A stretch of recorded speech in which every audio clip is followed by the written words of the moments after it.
Welcome to the Pick Up the Flow show. I'm Selwa, and today my guest is Daniel Martin-McCormick. Hi, Daniel. Hello. How are you? Good. Good to be here. Thanks for having me. A pleasure. Thank you so much for being here. I'm sure you know the tradition of this podcast. Can you introduce yourself for those who may not be familiar? Yeah. My name is Daniel Martin-McCormick. I'm a musician. I grew up in Washington, D.C., and began playing music at the age of 15 in some punk bands.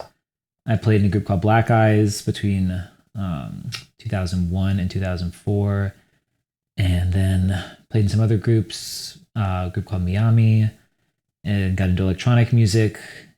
Around 2010, I started producing and began an alias called Ital. I currently play as Relaxer, and I organize events, music festivals, currently Dripping Festival. Nice. Yeah. So you mentioned like you grew up in DC. Can you tell us about that time? Like, what were your aspirations? Well, as a child, I think I had no aspirations. I mean, I was interested in drawing and animation and just creativity in general. And the idea of doing something with it as a lifestyle just didn't really seem like something that was possible, or I didn't really understand how that would come to be. Mm-hmm. Not so much because of any sense of economic hardship or breaking into a career, but just like, I don't even know what somebody does to become an artist. That just seemed like something really special other people did, like another class of person or something. Mm-hmm. And when I was 14, I went into a Tower Records near my high school. It was my freshman year. And they had a display copy of the Henry Rollins book, Get in the Van. And that's his tour diaries from Black Flag. And he talked about growing up in Washington, D.C. and playing in bands as a teenager with his friends. And then sort of through happenstance, joining this group and touring the world in a van and playing like small shows or bigger shows, but like DIY shows, basically. And that was a concept that I wasn't aware of. And it totally blew my mind. And it like literally, I read that and I left the display copy at the record store, and I came home and I like announced I wanted to make music. And it was like on like a single day. And then I went back like a couple days later and I went back every day to read more of the display copy, and then eventually bought it. And, you know, that like led me on a path of discovery to like understanding and finding out about like DC's very rich, all ages and DIY punk community. And there was first some other books. There's a photo book called Banned in DC that these three photographers, Cynthia Connolly, I'm blanking on the other two names, but these three women who photographed the scene from like 79 to 86, I think. And at that point, pretty much all the musicians, or many of the musicians were teenagers in high school. So there was like, one of the bands or three of the bands who are now legendary hardcore bands playing at Janelle's parents' basement and stuff like that. And you're just like, I was like, this looks like me and my friends, you know what I mean? These are children starting bands that I was then discovering their music, like Void and Teen Idols, Minor Threat, Faith, and other groups like that I was really excited by, because it was like super raw, energetic punk music. And I was like, oh, this is made in DC by people at that time who were my age. And then also there was like a tradition of DIY shows. I mean, sorry, not DIY, well, DIY shows, but also all ages shows. So because of actually those people in the late 70s and early 80s being young, they petitioned clubs at that time to be all ages and let in kids. And that remained in effect going forward. So starting in 98 and 99, when I was 14, 15, I would go out to see bands. So I saw a group called like Mudhoney, who was like sort of cited as like the first grunge band. They were still touring. They're amazing. I would see other punk bands. I mean, my friend's mom was like, you should go check out Boredoms, who were like this Japanese group with like 3 drummers. And I recently saw footage of them from that tour, and it was like exactly as I remembered. I was like up front, just like watching them, you know, and getting my mind blown. And so like, and then I also found out that, you know, groups like Fugazi and Discord Records, which had started in that earlier era, were still continuing now at, you know, at this point, 99, 2000, 2001, like this was ongoing. And that was just so exciting to me. So then my aspiration was, well, just play music and participate in this world. And I was able to start doing that pretty much immediately. I played my first show in 1999 as a 15-year-old, and then met some of the people who I would start Black Eyes with. And we formed a band prior to that. And I found myself in a community of musicians like very quickly. And I think when you're young, you know, people are kind of charmed maybe by just seeing like a child being interested in things. And so, you know, you're treated with a level maybe of like welcomeness, and like the people are like, oh, you're precocious. This is, come on in, you know? And since the clubs were all ages, there was space. And that early point of access just set me on my life path, you know? And but I think for ambitions, it wasn't necessarily to be a star or tour the world. It just felt like, you know, I think as a kid, I had all the typical angst of a young person where you are looking at the world and it just feels like you don't know where to go and you don't know what's for you. And then finding music, I was like, this is for me. This is my thing. And I feel very lucky that I was in the environment that could like facilitate that.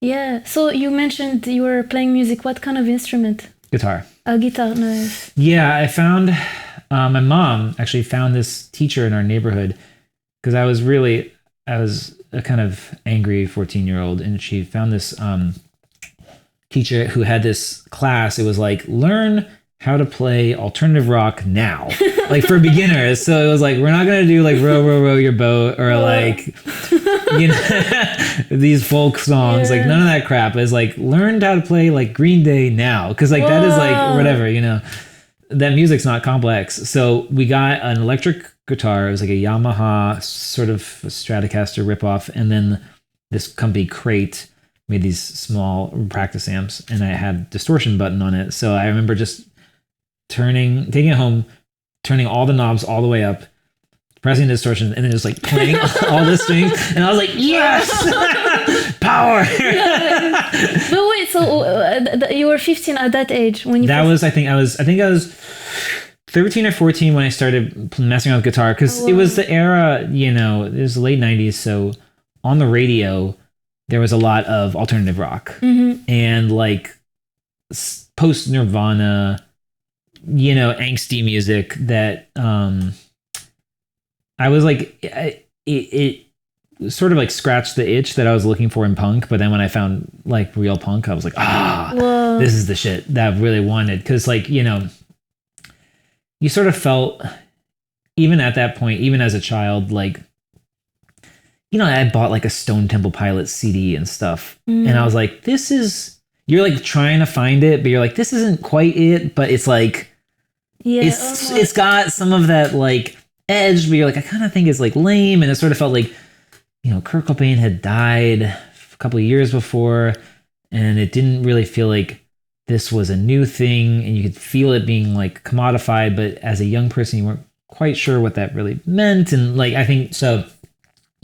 I was a big Marilyn Manson fan in 8th grade and 9th grade, and was into Nine Inch Nails and stuff that just seemed to, you know, be extreme, say something angsty, and, you know, call out society's lies and all this stuff. Especially at that time, because a lot of things happened in the US. So I feel like, as a kid, did you feel like with the music you had this sort of freedom to just express yourself? And yes. Yeah, I mean, I think like, you know, I intentionally avoided learning. I quit lessons pretty early on because I didn't want to learn how to play like other people, and I wanted, I think I wouldn't say I was misguided, but I was a bit like the arrogance of youth a bit, but also like I did want freedom. I wanted freedom to not just play covers and to write my own music. Wow. So you said you joined when did you start your band, Black Eyes? Black Eyes started in August 2001, and we played our first show right after September 11th. It was September 21st, 2001. And that was basically there was a group of people. The five of us had been in a few different group configurations, starting in, I think, 99. Everybody but me in the group had started a band called No Go's. And then I was in a group called Epson Energy. And then like one of the members of No Go's moved to Oxford for a year of study. So No Go's broke up, and some of those guys and I started a band called Trooper. And then one of the other guitarists in Trooper left for college. So that band broke up. But then Hugh came back from Oxford. So then it was like, okay, who's around? Who's going to play? Wow. And we started Black Eyes. And it was cool because it was the first time that I stayed in DC for college. So it felt like no one's leaving and we could practice at my parents' house. And all of a sudden we had like this group of people that was all been very familiar and like friendly with each other. Like a bunch of us at different points would, some of us would live with each other in different group houses, and we all had kind of a shared lexicon, and we had gear and we had time. And it was like, this is like, it's not going to end in 9 months, and I think that pushed us a bit creatively to like go hard with the band. Yeah. Nice. I have like a video from 2003.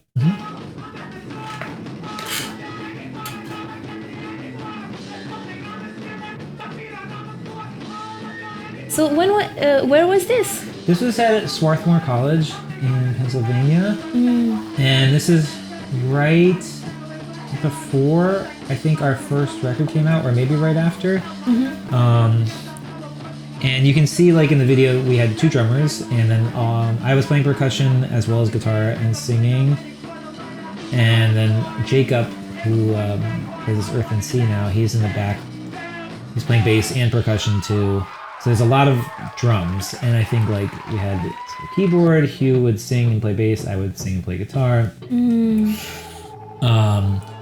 And like that kind of big band, big percussion blowout thing,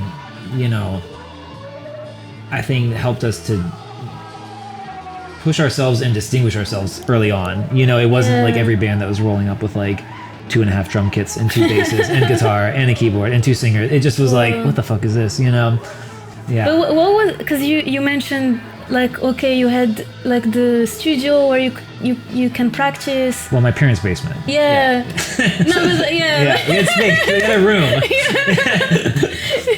And everyone was like not, everyone was in DC. So what was the inspiration behind the band? Like. Lots of things. I mean, we all were very involved in the DC punk scene. So it was sort of like, you're in a band. If you're not in what are you doing? You know what I mean? Yeah. It's kind of like a given. But we were very inspired by, there's a couple things. I would say one for me, right before the band started, I think either a bunch of Fela Kuti records either got reissued on CD or got stocked at this CD store. And so that summer of 2001, I found out about Fela Kuti, and he has these long 20-minute long songs, with usually like a 10-minute jammed out intro, and then the second half is like you get into the song part. And that kind of idea of like more expansive songs and like big band presentation was inspiring. Certain post-punk groups like the Pop Group and Public Image Limited and Pig Bag and the Slits, and then also like dub music, and then later free jazz became a big influence. But we were really sharing like a ton of music, like krautrock, soul, dub, noise, experimental music, the left of center punk bands. I mean, this one group, the X from Amsterdam, who's like a long running, pretty wild anarcho punk free collective, was a huge inspiration. And just, I think we just wanted to go for it, take everything we liked and make it our own. Nice. Yeah. And did you like realize at that time that I'm gonna play some like pics that I have of Black Eyes, but did you feel like, were you aware of like the impact of the group on people? Cause like I went on YouTube and still like people refer to some of your songs and well, I don't think we thought that the group would have any kind of particular legacy. At that point it was pretty common for a group to be cool, break up, and then start a new group. And some people like the old records and they have them, but it's, the world keeps moving on. And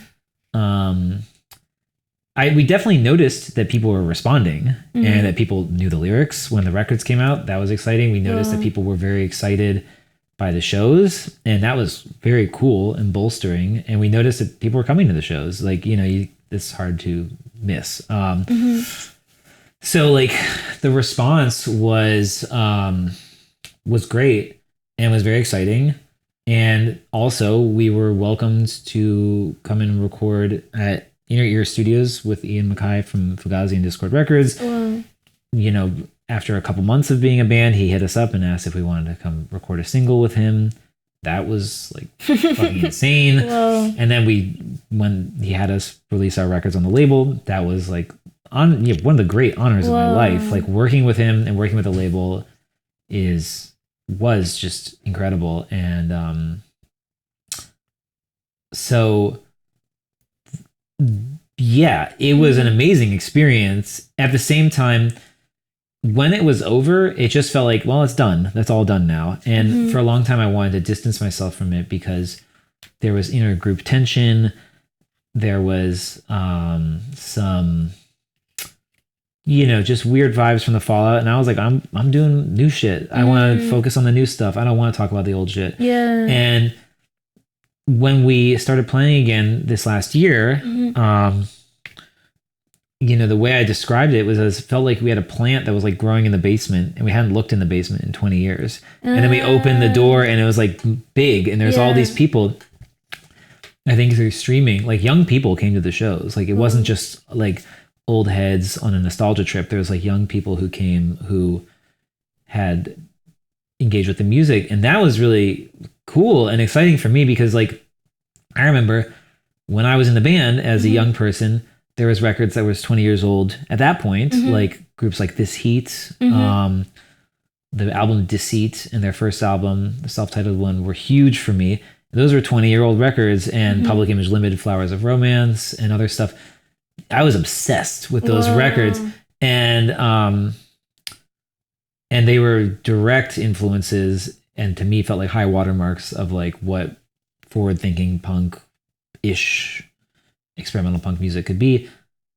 And so then it was like cool to be like, oh, this thing that we made that was like directly inspired by things from the previous generation now is like it is. I have actually a video that was in December I think or something. This is in April of 2023. This is the third show of a 3-week weekend. Three show weekend we did in Philadelphia. And this is a song called Pack of Wolves from our first record. And it was really cool to, also I think when you're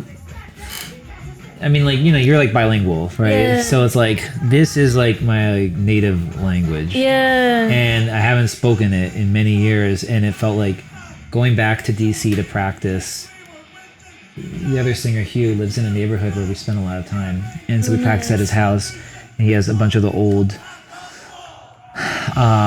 materials from when the group was active still there. And it felt like coming home to like the place you were born. Yeah. I mean, it is the place I was born, but also the friend group. I'm pointing at the screen here, like the 5 of us, and this style of music, being sort of like creatively born, spiritually born, as an artist. Like this is like the first language. But also like to see the impact on the new generation, especially via streaming and Spotify, is so. Then you see the power of music. It's crazy. It's insane. Yeah. Yeah. And so, do you have any like memories, like your favorite memories on tour with Black Eyes? There's a lot. I mean, first of all, I had traveled some as a kid. We lived in Europe for 3 years in Belgium, but traveling in the group, in the van across the country and then into Europe,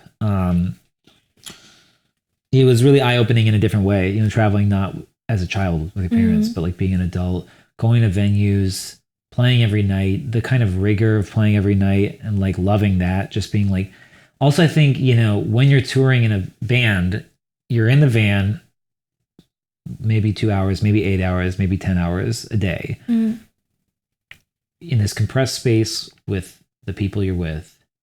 And then you get to the show and you're only there to do one thing, and you play for like 40 minutes or 30 minutes or whatever, Yeah. And you get this kind of like psychosis a bit where you're just like, I will fucking, you're going to kill everyone. You're just like so ready to play, and you've been playing every night. We did, one of my favorite memories is sort of the giant memory of from August 2003 to mid-December 2003, we did I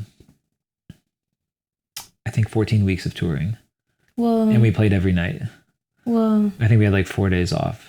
And, it was so fun and crazy and exhausting. And we like fought and, got on each other's nerves and blah, blah, blah, blah. But like, to me, that was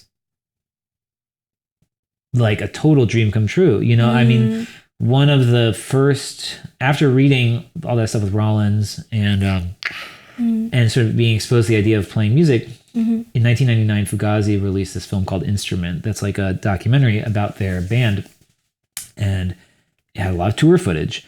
And it just, between reading about it and seeing that footage, I was like, this looks like, I love this, and there's something about just going out and being there in the world.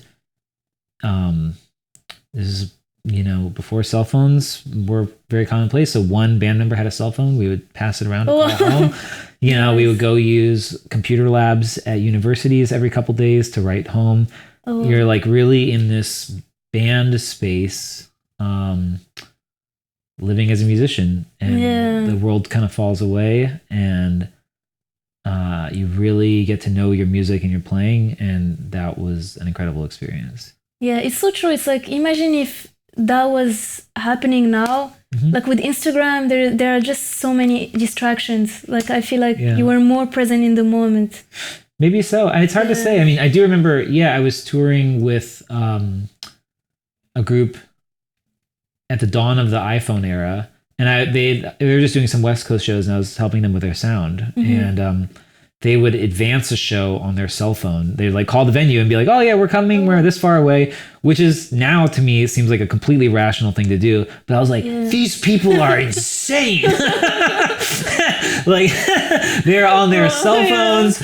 Oh my God. I just felt like, and I remember, it took me a little while to get used to that idea of like being responsible. Cause for us, it was just like, we'll get there when we get there. Like, it had this really like kind of raw directness to the experience that was cool. So how did the transition from Black Eyes to Miami come about? So the group ended in 2004. the sort of catalyst was one of the bass players, Jacob, Earth and Sea now. His partner was going to a PhD program in California. And so the group disbanded. We didn't really want to replace him. And it just seemed like that was that. And I had been really curious about living in California, and there was an opportunity to study there study music for cheap because of like basically Washington D.C. is not a state, so there's no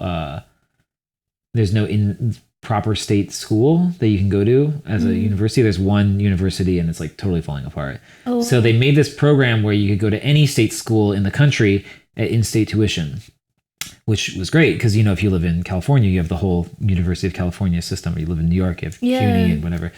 And these are cheap if you live here. So I was like, great, my friend lived in San Francisco. I had visited there on tour and once with my mom. I loved it. It felt like DC was at that point, a lot of people were leaving and it kind of felt like old news, you know, to me. I mean, it's funny to say because I was like 20, you know, it was like, but in a way I think it was the right thing to do. And I got out to California and had to restart, and I ran into Damon. We met, he's a drummer, and like, you know, I hadn't really moved ever. And I was so used to having like this incredible community of people around me in DC. I had no idea how connected I was until I left. And then I was just so lonely in SF. I didn't know anybody. And I was in a new context, and I didn't have my band, and I didn't have any like music I was really making to speak of.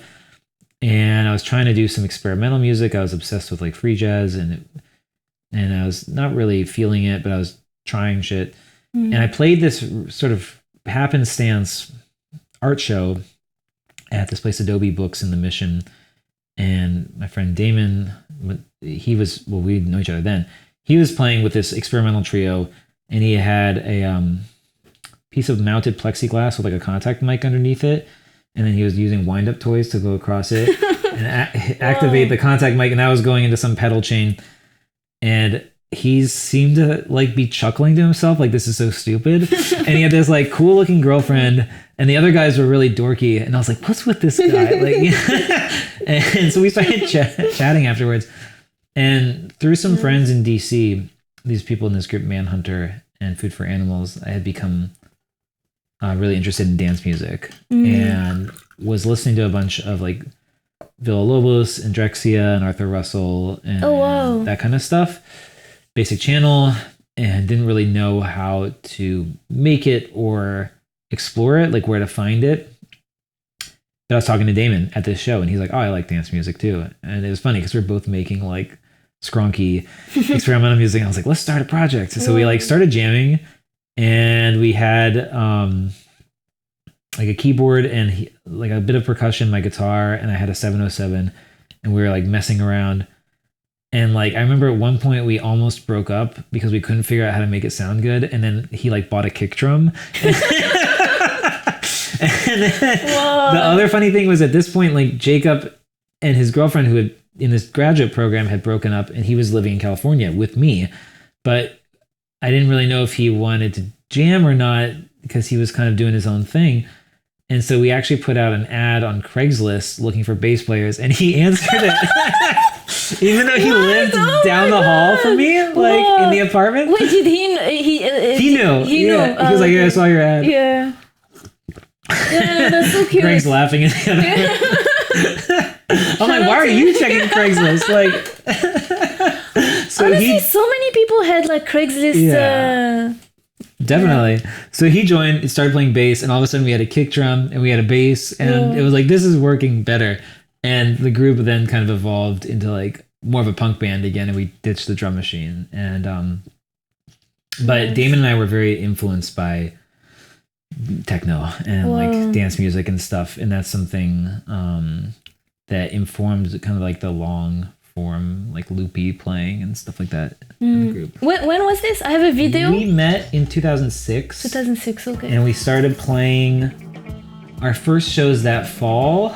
And then Jacob joined a year later in 2007. And then this interview is from early 2009. So we had recorded a record called Water Sports that had just come out on Touch and Go. And in Chinatown, San Francisco. And yeah, we did this funny interview. I lived there for about 10 years.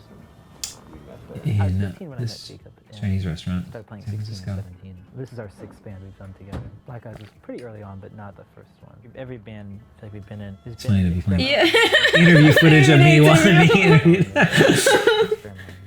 But so like at that time, like were you what did you because like you were in Black Eyes for so many years, like Only 2.5 years. It's pretty short. but did you feel like you got like an education out of it? Yeah. Like did you feel more comfortable like doing Miami? Like what yeah, I'm trying to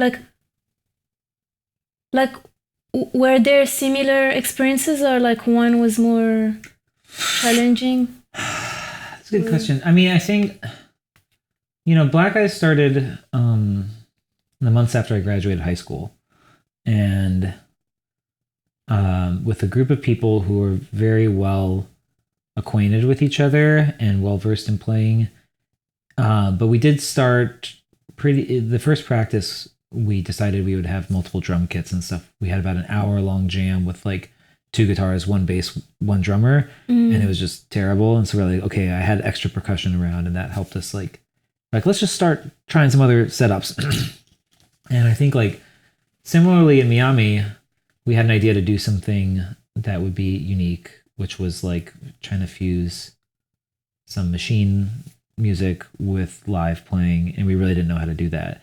So I'd say that first year was basically like, I didn't even understand what MIDI was. So I had a 707 and a keyboard. I would play like little things live, and Damon would play percussion on top of that.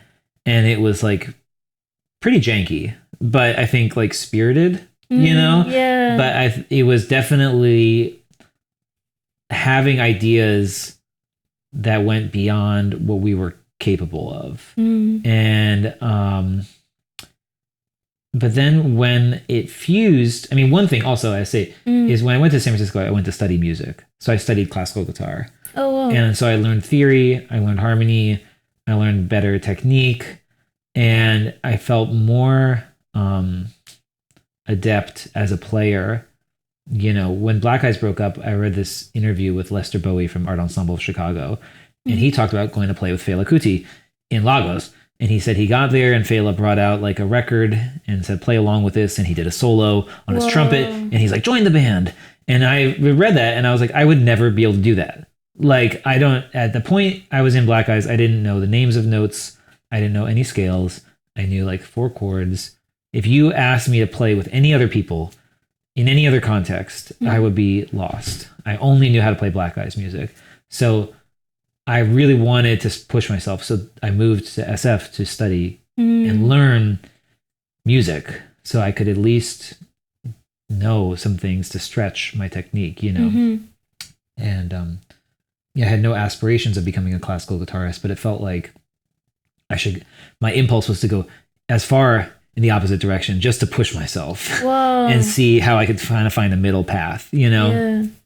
And so what Miami did that I think Black Eyes didn't do was we had much more emphasis on jamming and interplay. Like Black Eyes we would like pour everything into this thing and then slowly each like kind of whittle away our parts. But it wasn't until we got to the studio that we could even really hear what each other was doing proper. But Miami, it's only 3 of us. It's like bass, guitar, drums. It's like, I know exactly what is happening in the full music, and everybody can kind of keep up with each other and interact more fluidly. And learning that was really interesting.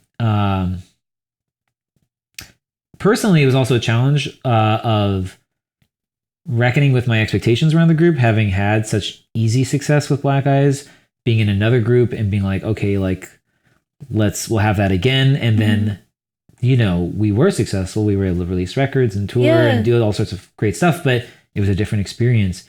And so that was a lesson in acceptance, and being like, okay, like you have to watch your expectations. I mean, I think like there's a possibility in the arts of like, getting addicted to validation. And then it's like, the problem with that is like, yes, like artists do need to be validated and like heard and have community to receive them, but you can get addicted to a certain kind and then only want that kind and in ever increasing amounts of that certain kind, and to feel like what you're getting isn't the right kind or it's not enough of the right kind, and just basically like ruin your own experience. I really loved being in Miami. I don't want to say it was ruined at all. It was a powerful lesson as an artist of being like, well, like you're going to be going through lots of different chapters. Each one will be its own thing, and it's not going to be a linear ascent of like just, I mean, honestly, like I remember when Trump, there was like that quote from him at one of his rallies where he's like, we're going to win and we're going to win and we're going to keep on winning to the point where you'll get tired of winning. And then don't worry though, we just won't stop winning. And I was like, this is every artist's dream. Like this is every artist in their dark moments is like, I just want to win every time, and it's like, it doesn't happen that way. And so you have to like, when I was in Miami and it was like, I felt like really proud of the music we were making and we had support and stuff, but it was just different. I had to learn to be like, happy with what is instead of, craving the memory of another experience, over and over again. Like, but so when did you move to New York after that? Was it 2011? Almost the end of 2010. Oh, wow. Yeah, December 1st, 2010. So how was your move to New York? Because again, because you mentioned DC to SF, you didn't know anyone, and now New York. Yeah, so New York was different because at that point, I'd been touring and active in music for a decade. And so I had friends in New York. I had a place to kind of, I felt like I had a friend group in a creative community to kind of tap into. It was still challenging. I mean, my rent doubled. I got a job dog walking in the winter, and it was like snowpocalypse, which is 2011 was when it was like. Oh yeah, I think I remember. Yeah. And it was a different animal, but it was really exciting. At that point, Jacob had left Miami, and Damon and I were doing it as a duo, which was really fun. But my girlfriend was moving to New York, and I just had been kind of thinking about it as something I want to do. And it was like, this seems like a good opportunity to go with the flow, And I think like a month after I got here, the first Ital record came out. And whoa. That was really helpful. Wait, but how did you find a label and how did that happen? This is a funny story. So I had a project called Sex Worker, and that was being released by Not Fun, which was the West Coast, still active, kind of hypnagogic pop noise experimental label. And that was at the time being run by Britt Brown and Amanda Brown. They were married, and my girlfriend was playing with them, and we were all hanging out a lot. The SF to LA commute was pretty regular, and I made Amanda a mixtape of some dance music I liked, and she was like, I want to do a dance label. And she actually wrote me asking if I would want to run it with her. And I said no, I didn't think I wanted to do that, but that label did happen. It was called 100% Silk. Yeah. And she asked me if I would be the first release on it. So it was sort of like, I don't want to take credit for that, but it was like a kind of interpersonal, like, I think she had been wanting to do something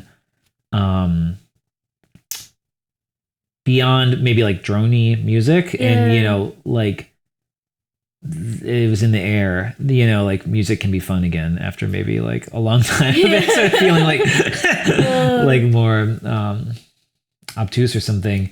And so yeah, like she had this idea, and then Ital, the first Ital 12-inch was the first 12-inch 100% silk. Whoa. And that really like touched a nerve in 2011, and it was like by October we were all at Unsound together, and I did like a European tour, and like there's a ton of press about it, both positive and negative, sort of being like this new US wave of artists that's doing dance music, you know, outsider house, hipster house, like all these kind of terms of like, and then Lies was also starting at the same time, and in DC, Future Times, which is the label that run by those people who had first gotten me into dance music, Max D, and that crew had been active in DC since 2004, 2003, and that's how I got into dance music, was through them. So like they had Future Times, Silk in LA, Lies in New York, and all of a sudden it's like the US has a new generation. And it did, you know, it was cool. Like I feel like our world is like, I loved it. It was so fresh, and but actually it was actually really cool. Like it's like I can see people being like, oh, hipster, you know, whatever. But for me, it was like anti-hipster, like, because at that time there were also like parties that were more cheesy. Sure. And I thought it was like actually really cool, like and bossa, like you actually. Was it at that time that you had your residency? Yeah. Nice. Yeah, I started playing at Bossa right when it opened, and then it became the party Tunnel Vision that Greg played at with me, and Laurie Napoleon, aka Antennies. It was one of the first residencies at I think Bossa. So, yeah. And it was really fun. I mean, like, I think Bossa is should get like UNESCO World Heritage. Yeah. But that era to me was really special because, like, I mean, it's interesting. There was warehouse parties at 285 Kent and other spots around Williamsburg, and sort of pop-up explorations of dance music in this context. It felt like New York, of course, is like a global hub of dance music, but in 2009, it felt like all this stuff that had been my impression. All right, I'll just say, like, my impression was that all the stuff from the house era was like happening in its own bubble in Manhattan, and that it was, you could maybe go to was it Cielo or whatever, but that wasn't like where you would go to partake in new grassroots music. That was like establishment, and I really hated clubs. I hated air conditioning. You know what I mean? It's just like hated like expensive drinks and like sort of pretensions of the venues. I was just like, all I want to be is in like a fucking dirt floor basement, you know? Yeah. And then Bunker was happening, but again, that to me at that time felt like they had been going for a long time, and that they were working with established European artists and had their own trajectory and momentum. And I felt like our little crew was like these little rugrats, where it was like you kind of just wanted your own space. And then when Bossa opened, it was like right at the same time Output opened. And it sort of felt like the two poles. You're like on the left, you have this like giant mega club, but you know what I mean? Extremely expensive, like mainstream Berghain aping mega club. And then on the right, you have this like broom closet, but it's like fucking perfect. And it's true. If you look at the residents and the list of artists that were playing at that time, it's just insane. Yeah, and now they're all like super famous. Like it's kind of like it was visionary, and also like people were so nice. Like that's the thing that I feel like Bossa should get like a UNESCO or like something, because it should be an institution, because not only it cultivated like the music that now is like the norm, but also like I don't know, it was kind of like this community, like it felt so 100%. Like it really was. And like with all the ups and downs, like you'd go in and you'd be like, oh, that person's here, god damn it, and then you'd be like, oh, this crew's here, and like everybody had their like kind of places where they'd stand, and like,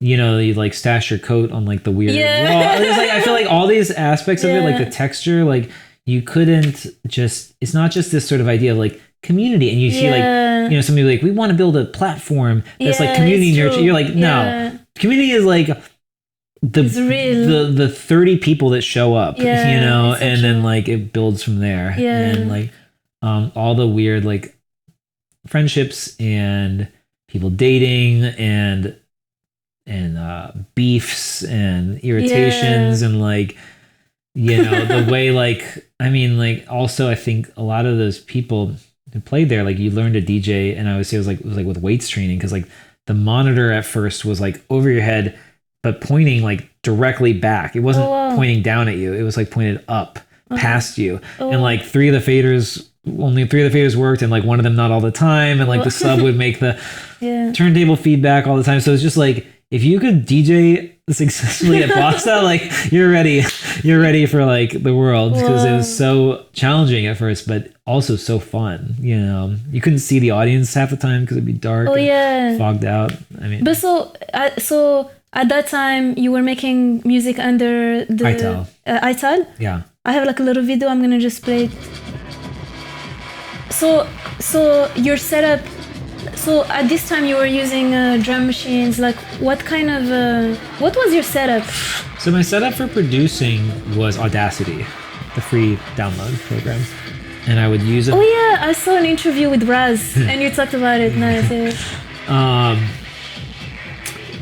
So I would make tracks in Audacity using a very tedious cut and paste method, and then when I played live, I would export those loops into, at this point I had the red Electribe. Oh, I love it. Yeah. And a delay unit called an Effectron, and then like a keyboard that would like play a little like, I still didn't know like how MIDI worked at this point. So I would like dump the loops in there and then perform it. And then later I got the MPC, but it's the same basic idea of like loop activating. And a couple of years later, in 2014, is when I really started to try to learn like hardware and synthesis in a serious way. Yeah. So in 2013, you started Relaxer? No, that was before. After Relaxer. Yeah. The first Relaxer record came out in 2016. In 2016. But so how do you feel like your music has evolved, like, you know, from Ital to Relaxer?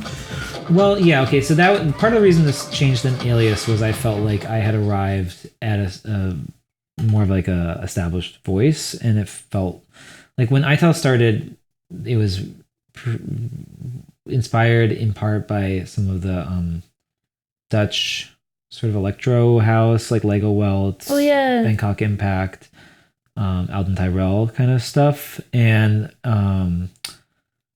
you know, there was a very like naive approach to production and like kind of this bright melodicism that I now like I like love that stuff, but I felt like as the project developed, I was like, this isn't where I want to stay. Like, it started as a side project, and so I kind of just like let that come out in that like free space you have when you have a side project. You're just like, all right, I'll just do that, you know. And as I got into like synthesis and drum machines and sequencing and stuff like that, I started to develop a way of playing that was more live, more dynamic, and I think that some of the more hypnotic qualities of loop-based music, and then more of the flavors of like punk in terms of like some of the aggression and noise and also like darkness were coming through. And you know, the project is being like, there's more like, I think like paranoia coming through the music. I was really inspired by DJ Sprinkles in the way that they weave in at times very confrontational, like a cappella sounds or like textures or whatever into like this like more soft hypnotic music, and also by certain like techno artists like seeing Function at Output, in 2013, high on LSD was like actually like life changing. It just was like this incredible futuristic icy music, and I loved like the Sandwall stuff, and I just began to feel like, okay, like whatever this project started as, it's like really become something distinct. And so I began to release a series of records as Relaxer that's like 5 EPs that all just like 1, 2, 3, 4, 5. And then at the end of 2017, end of 2016, like November 2016, I was like, I'm going to cease Ital and become just only Relaxer. And then 2017, played the first Relaxer show. So, yeah, you had like, I mean, so far you have 15 releases under Relaxer, and it's and it's pretty, like, I think it was really nice to hear you talk about like your trajectory, because I see like that, like you're very driven. And I think that's, you can feel it through your music and also like through all the projects. And yeah, I'm really curious, like, are there any new direction or like new experiments that like you want to explore? Definitely. 100%. I mean, like my most recent album called In Softening Air. Yes. There's a lot of spoken word and like spatial sound design, and like more kind of like like a sort of living space. Like I always feel like I want music to have like air in it, and that's something I loved from dub, was this feeling of like things reverberating around, and that the music has its own like pulsing atmosphere, and that it's like this environment that's like yeah, I remember hearing this recording on Sublime Frequencies of like these dragonflies mating at night in the Southeast Asian jungle. And I just loved it. The air is like,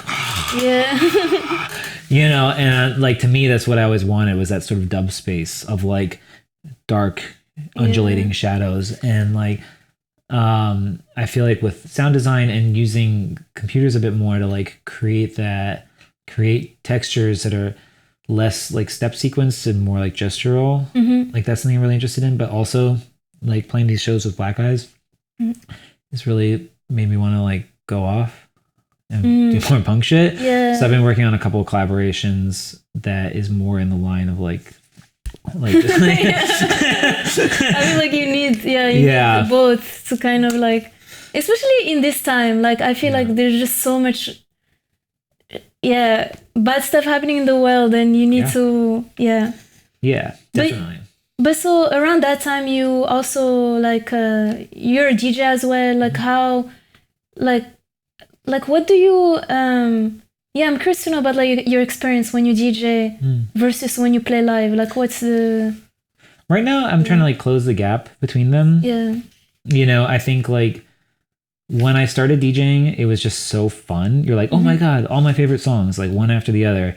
And then especially playing at Bossa, you start to learn more about pacing and transitions, and playing with Greg and Lori, I was like, these people I kind of already know how to DJ, so I had to like learn on vinyl a bit, like catch up. And it felt like there was a time when like, and then also at that point, like 2013, 14, 15, like I would play my tracks out and I'd be like, oh, like these do not sound as good as the DJ song, like the other people's tracks. So I really want to learn the craft. And my live sets started to become really influenced by DJing and like the seamlessness and the like continuity of it. And then I stopped DJing for a while and only played live. And then when I came back to DJing a couple of years ago, I found I wanted my DJ sets to be more influenced by the live and the kind of stuff you can do with hardware, and like using looping and using like pre-prepared kind of like effects and layering and stuff like that. And I think like what I want more than anything is just to always feel like it's like my music. You know what I mean? It's like it's me, and I'm inspired by artists like Marcel. And people who it's like who don't read the room. Yeah. You know, I feel like I'm not saying that from a point of ego, just being like, I want to be putting out my music. And again, playing with Black Eyes, you know, it's like, this is our music. And I love that feeling of like, here it is, you take it or leave it, you know, and that's what I want in all things, is not to be like, oh, I'll do a little houseier because blah, blah, or I'll like play harder because it's like that kind of venue or whatever. It's like, no, I want it to be like, I'm here with something I've worked out that I really want to present from the soul, you know, and just finding, you know, to me, like DJing at this point is like it's just the tools. It's like CDJs is DJing, and a live set is using the Octatrack, and producing is using whatever, you know, to make something. And it's like, these are just vessels that you can like pour that creativity into, you know. Probably the biggest challenge for DJing is just keeping track of my fucking files, you know, because it's like, I want to get new music, and it's so easy to buy like 30 tracks, and then they just sit on your hard drive, and you're like, I think these are, you're like, I think this one is cool. Just having, you know, there's like, it feels like somehow right now there's only like 6 hours a day instead of 24. I don't know, you know what I mean? Like, time goes so fast. And I'm working a job that's like pretty full time, and teaching too. So it's just like finding time to actually listen to the music and develop a relationship to it, so that I would feel confident sharing it with you, you know, with that kind of like authority, you know. But I love DJing. That was really fun. Yeah. I mean, you make a point, like intention is so important, especially right now. And, you know, I mean, I don't know, like I feel like also, you want to make a statement, and also like you have this, I mean, you have this passion and this career, and, you know, I don't know, I feel like DJ, like sometimes in this culture, like in the industry around DJ has become kind of vapid in a way, that it's hard to, it's easy to want to give up, especially when you make music, because you're like, why am I doing this? I don't know. I just feel like, look, like the industry has been garbage since the beginning. It's always exploitative, and it's just, you know, the way that people, the strategies people use to find ways to exploit each other. There's always new mechanisms, and like, as an artist, I think like you just have to hold on to what's like real for you. And like, to me, what's real is like what I felt when I discovered Black Flag and stuff like that. I was like, these are people who are presenting something with their whole heart. And that's what I want to do. Yeah. And, you know, I feel like I've been freely given so much inspiration from musicians who gave so much energy and craft and whatever. And my play, I want to pay it back as best as possible. And if there's an industry to support it, or you have to find ways to not be exploited, like, you know, that's it. Like, but that essentially, like, you know, and I think the challenge may be like finding places to perform, you know, like there are certain types of playing that are rewarded more than others. And so if you're like, I want to be rewarded, maybe I'll adjust my playing a little bit to fit into that reward structure. I mean, that's a choice people can make, and I don't begrudge them that choice. But it's like, you know, I don't think there's anything honorable about suffering, but like in of itself, or like better to clear the room or something like that. You know, this kind of like ego of like, they hated it, ha ha ha, like whatever, you know what I mean? But I don't know, I think just being true to yourself and like pushing forward, it's like it might not necessarily result in like a super successful career, or it might, you don't know where it's gonna go, but whatever, you know. From my research, I found that you've contributed to like publications like around that time. Like Pitchfork, Resident Advisor, and you covered a lot of artists that are, I feel like, because like they're really cool, like for pitch, like I've never, anyway, But like Eliane Radig, Rishi Sakamoto, and Carl Stone, like, can you tell us more about that experience? Yeah, I mean, I just always liked writing. Yeah. And I feel capable of expressing myself as a writer.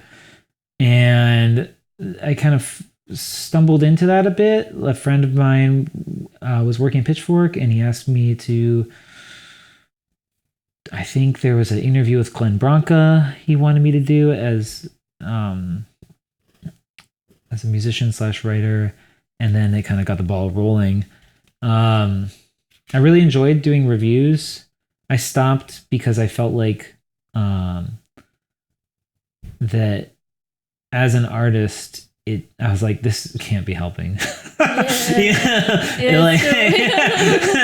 like I was like, this cannot be helping to be like in the public eye. Like I did a negative review of a Carl Stone record, and then like Pitchfork pulled out the most spicy sentence and used it as a tweet. Oh, really? And I was, yeah, it was, a record that I didn't really much care for, but it,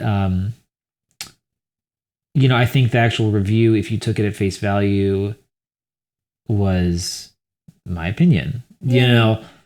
I wasn't trying to take him down or something like that, but I just didn't like it. But then it was sort of, they did some clickbait, fair enough.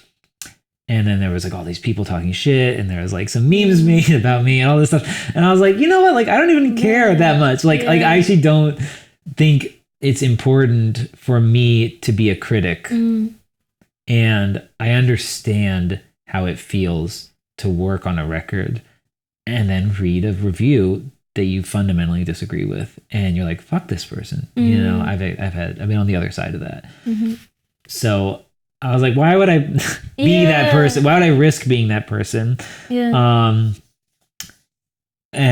it's, especially if it just, was something that I was like, I didn't feel like my passion was to be a critic. I just like writing. Yeah. So it was fun. Yeah. But But then if everyone like kiss asses. No, of course. We need critics. Yeah, and I think like we do, but there's people I've met who are really like devoted to the craft of music writing and music criticism, and they hold themselves a little apart from the music community.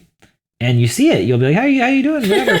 And they like don't want to get too chummy because it's their job to write about this. In the same way, it seems funny, but like in the same way that like a municipal journalist won't go to dinner with the treasurer of their you know what I mean? They won't like, if they're too buddy with like the state legislature or whatever, and they can't hold their feet to the fire, then they're not doing a good job being that journalist. And I feel like that, there's not at this point, the money for journalism, this is a whole other conversation, is like so shot, but like there was a time I remember when there'd be music journalists who'd be around covering this stuff and writing about it with a lot of clarity and strong opinions. And it was great, but because it felt like there was real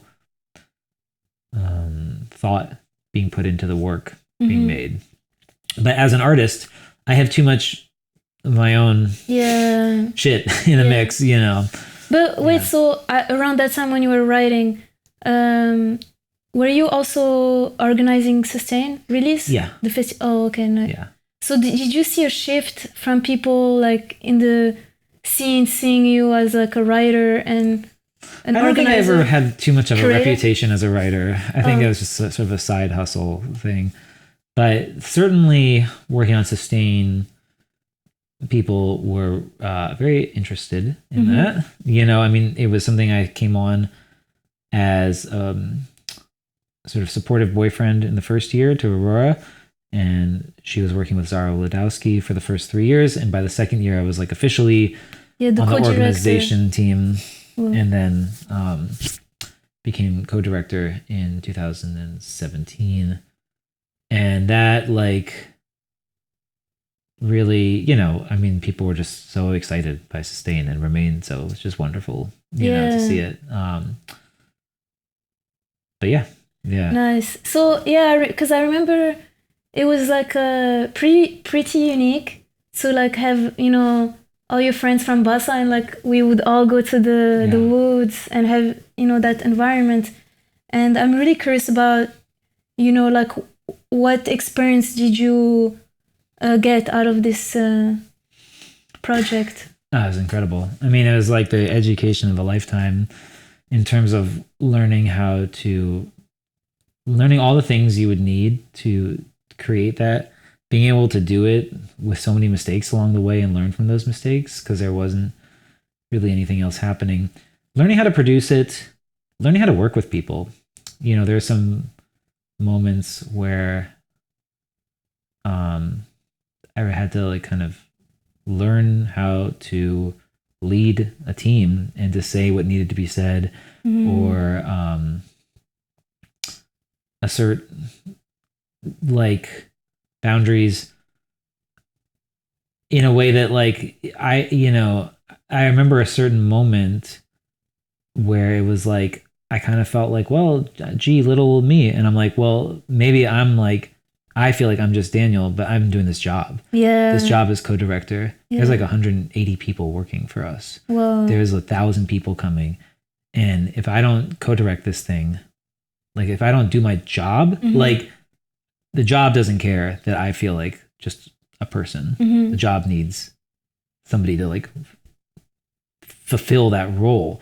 And that, you know, that makes it sound like it was some brutal mob boss thing, but it wasn't. You know, it's just but dealing with like difficult things, and also like, you know, I think it taught me a lot, and this is something that feeds into dripping about like going to a space, that level of community, like people coming together to experience something in a concentrated way, leaving their comforts of their home, leaving the day-to-day and going out into the woods and participating in music hardcore for 48 hours or 72 hours. Like I was like, I've only seen like 1 or 2 dud sets at Sustain ever. Whoa. Like they were all good. And the same with dripping. I'm like, it's like the energy and the passion that the artists bring, that we brought as curators, and that the audience brought as listeners and participants. It was just this like fucking amazing fusion. And you just see these sets that will blow your mind. And people will come up to me and they say, they're killing it about some artist. And I'm like, I know, this is crazy. Like their mind is going to, and I'm supposed to be an impassive, curator. Like absolutely not. You know, like to me, it was just like some of the best music I've ever seen in my life has been at festivals I've organized, because you're just watching this incredible coming together of human energy in this environment that's really focused and energized. And it's just like when the artists rise to the occasion and deliver their music, you know, I mean, I think of Sprinkles year 3, I think of Joey Anderson the first year, I think of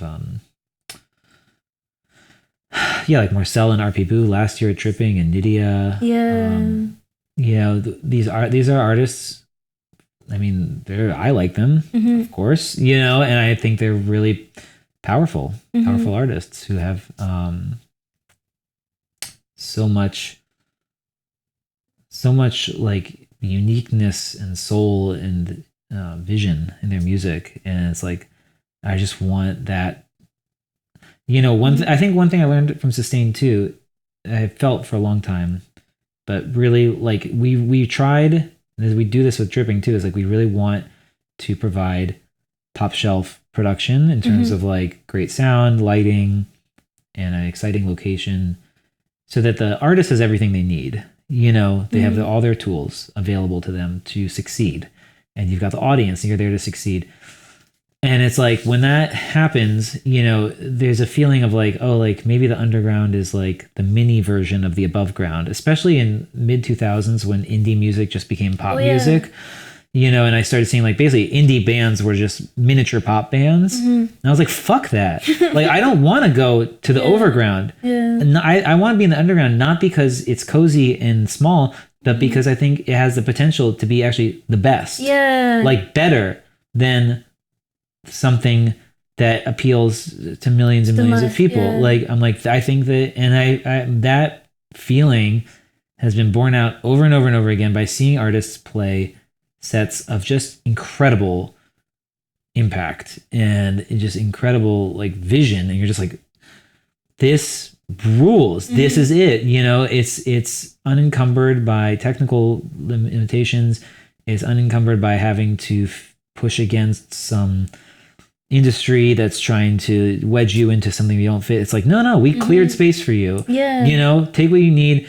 We've cleared space for you to like be yourself. We want you to deliver you. And when they do that, it's just like, oh, it's so good. You know, it's so inspiring. But so how did you, because it's a lot of work to organize festivals. Like how do you keep your, you know, passion and drive to like keep on doing it? These experiences, you know, the reward is like, there's nothing like it to be with so many people experiencing this in real time, and you know, sustain it. At the peak, when I was last year, I did it. I think there's 1,000 people, 1,100 people on site, which is a lot, but not that many. You know, I mean, I work at Knockdown Center, and they can have 3,000 people in there in a night. So, you know, it's not so many people. And dripping, you know, like.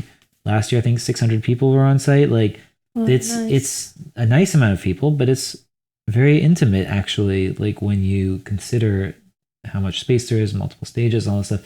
And so it's like being with that group who've all come to do it, and then the artists come to do it, and the setting, you're like outside of home. It's just like, you're like, yes, this is fucking music is happening. You know, and music is the best. I think maybe that's why these projects are successful, because like the people behind them are also musicians, so you can like the passion will never kill. I feel like if it was someone outside, they would just think of numbers and they would be drained, but I don't know, like maybe you have to want it. Like, you know, it's basically like these festivals, every single one has been artists want to book. We want to see them play. We want to hear their music.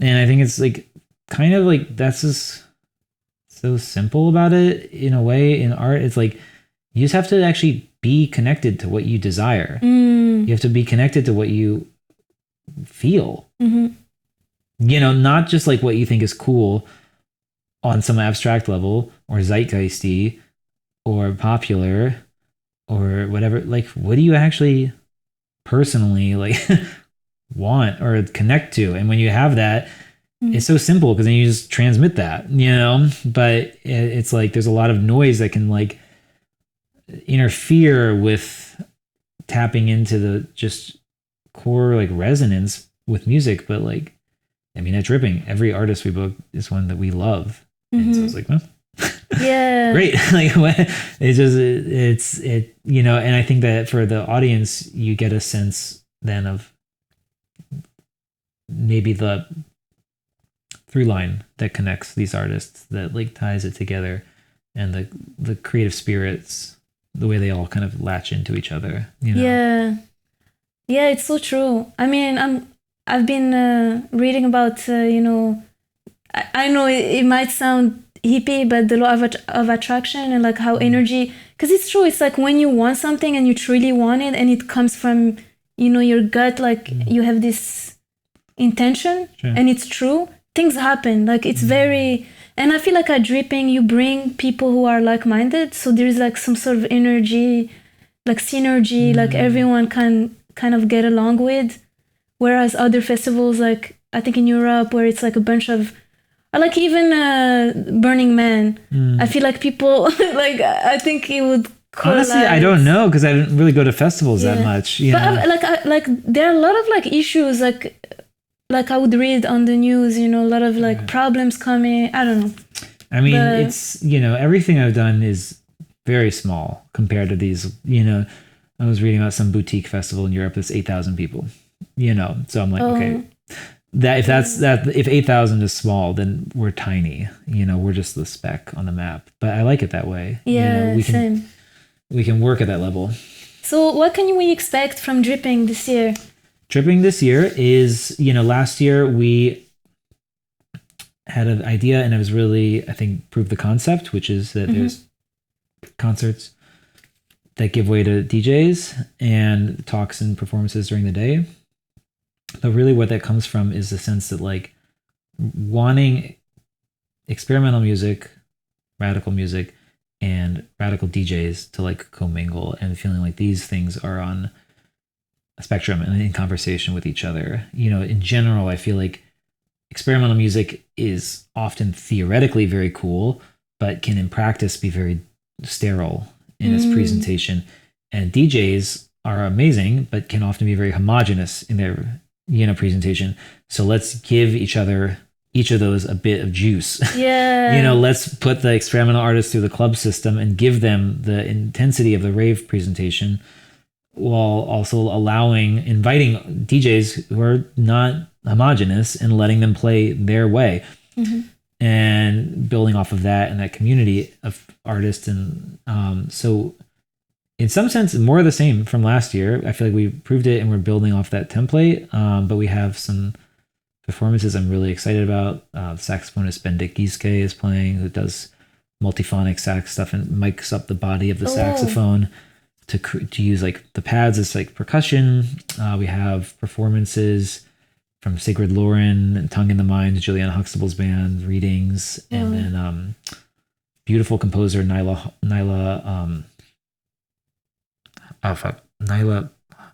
I'm blanking. Oh my gosh. Yeah. Sorry, Hunter. It's the light. No. She's a harpist from LA, and she's incredible. And then for DJs, you know, Sully, the Junglist, and Upstammy, and Isotiwaline. Oh, nice. Yeah, I cannot wait. Incredible. Yeah. Yeah. And we got some special surprises. And, you know, 48 hours in the same location, beautiful woods with a lake and early summer. Nice. Pretty magical. Yeah, I cannot wait. And before we end this amazing interview, like, what's next for you? Next is just getting Dripping produced and out. Black Eyes is going to spend the rest of the year writing, which I'm excited for. I'm playing next at a couple shows, but nowadays nonstop on the 18th of May. And I've got some special stuff planned for that. Working on a few collaborations this spring that I'm really hyped for. I can't quite discuss yet, but they're percolating. And, you know, I want to like, I've got some new music coming that builds on the work. I was invited by Heads Night to write a drum and bass set 2 years ago. Whoa. And I did that on the Octatrack, and I've been slowly recording these tracks. And so some of those are going to be coming out. And, you know, I just feel like that as getting into like my now, you know, I've been playing music for 25 years, and I feel like, okay, this is either the point when you stop or you take everything and try to push into like the next. Yeah. You know, and that's what I want. So I'm gonna make more art. Nice. Yeah. Festivals. It's so exciting. And I feel like, that's like also living in New York. You have to just, because there's so much, like so many energies, and it's just so unique in a way, because you never know what will be next. And that's the beauty. As Eric Adams said, did you see this quote? No. Somebody was like, how do you describe New York? And he's like, New York. He's like, it's the city where you can either have an airplane crash into a building or see someone start their own business. Oh my God. I was like, well, New York. Damn. That's the mayor. Well, yeah, there you go. Yeah. Well, thank you so much, Daniel. Thank you. It was really nice. And I'll make sure to include all of the links. And also like your latest release on your label. Great. And and Dripping, and thank you. Thank you. Yeah, bye.